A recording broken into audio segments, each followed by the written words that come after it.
Welcome to The Explainer. Today, we are investigating a fascinating, but honestly pretty troubling environmental mystery. When you think of Nepal, your mind probably jumps straight to pristine mountains, high-altitude trekking, crisp alpine breezes. But the reality in its capital region is drastically different. So why exactly is a majestic Himalayan valley literally choking on its own air? It's a wild contrast. We have this world-renowned beautiful imagery of the Himalayas right alongside the toxic reality of the air that millions of people are breathing every single day. To figure this out, we've got to look at the region's unique geography. Part 1. The Himalayan Geography Trap.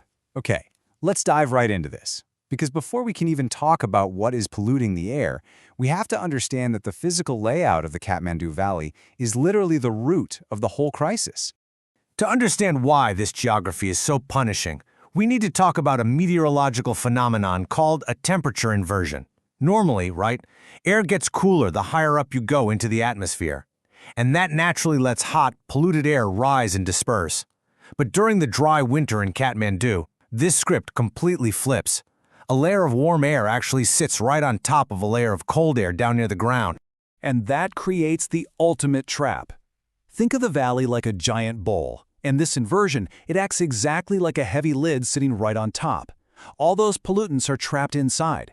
The surrounding hills act as a physical barrier, and that winter inversion locks tight, making sure absolutely no polluted air can escape. Moving on to part 2, local sources of pollution. So if the valley is basically a locked room, what exactly is filling it up with smoke from the inside? When you break down the local combustion sources, it's pretty wild. Vehicles are taking up a massive chunk. We're talking 30 to 55% of the problem. This is mostly fossil fuel combustion from older, poorly maintained cars and trucks. And right next to that, brick kilns contribute another 20%. They're often using super outdated technology, burning low-grade coal or even used tires just to keep up with rapid urbanization.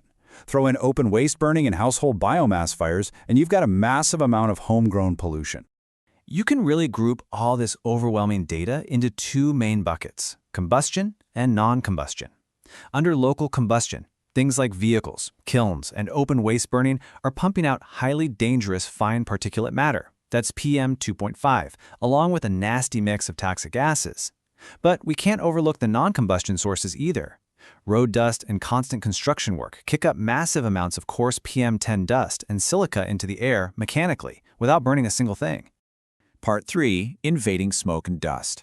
Because, as it turns out, the valley's air quality is actually under attack from far beyond its own borders too.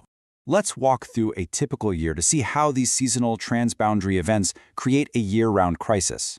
From March to May, you've got massive pre-monsoon forest fires in Nepal's hills sending huge plumes of smoke into the air. Then in October and November, post-monsoon crop residue burning in neighboring plains releases this incredibly thick haze. And then finally, winter hits, and that temperature inversion lid shuts tight, trapping absolutely everything. Geography is literally actively working against them here. Strong prevailing winds act like a giant funnel, carrying external agricultural smoke, wildfire emissions, and even distant dust storm particles hundreds of kilometers directly into our locked room. Part 4. The heavy human cost. Let's step away from the environmental data for a second and look at the devastating, real-world impact this is having on the actual people living inside the bowl. 26,000. That is a staggering, somber number. That's how many premature deaths happen in Nepal every single year just because of poor air quality. It's actually the leading risk factor for death and disability in the entire country right now, effectively cutting the average life expectancy of its citizens by 3.4 years. And the blow to the economy is just as massive, greater than 6%. That is the annual GDP literally wiped out by increased healthcare expenses, lost labor productivity from sick days, and severe hits to the vital tourism and aviation sectors because, well, the visibility is just so poor. This toxic cocktail of trapped PM 2.5 and gases is directly attacking people's vital organs every single day. Exposure to this air is tied to an unbelievable 75% of chronic obstructive pulmonary disease cases, plus over 40% of both ischemic heart disease and lower respiratory infections, and nearly 40% of lung cancers. The link is undeniably direct. Now here's where it gets really interesting, and kind of a vicious cycle. The adult population in the valley completely boomed, growing from just over 500,000 in 2004 to over 4.1 million by 2021. Meanwhile, the concentration of pollutants stayed alarmingly high but relatively stable. So the massive explosion in health impacts isn't necessarily because the air got exponentially dirtier, it's because there are drastically more people breathing that exact same dangerous air. Part 5. Solutions for clear skies. It's an intense situation, but it's definitely not hopeless. Let's talk about the concrete steps forward. Fixing this requires a serious, multi-pronged approach to systematically dismantle those primary pollution sources we investigated earlier. We need to promote electric vehicles and upgrade public transit to tackle that huge chunk of vehicular pollution. Industries absolutely have to adopt cleaner tech, like zigzag firing in those brick kilns. On a municipal level, strict enforcement of waste-burning bans is crucial.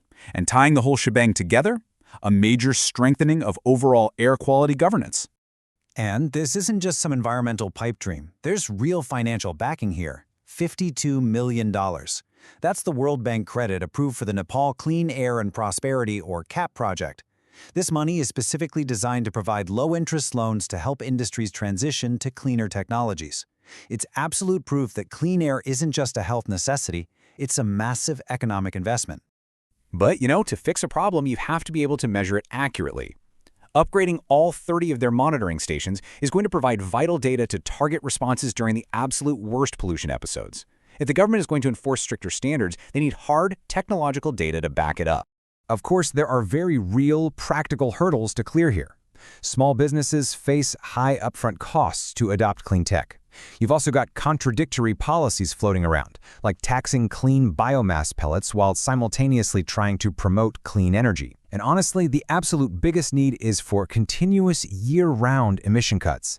Because of that bold geography, temporary weather-related improvements are dangerously misleading. The emission cuts have to be sustained to make any real difference. I want to leave you with this thought from our sources. The path to cleaner air in Kathmandu is clear. The key now is to translate these plans into consistent, long-term action.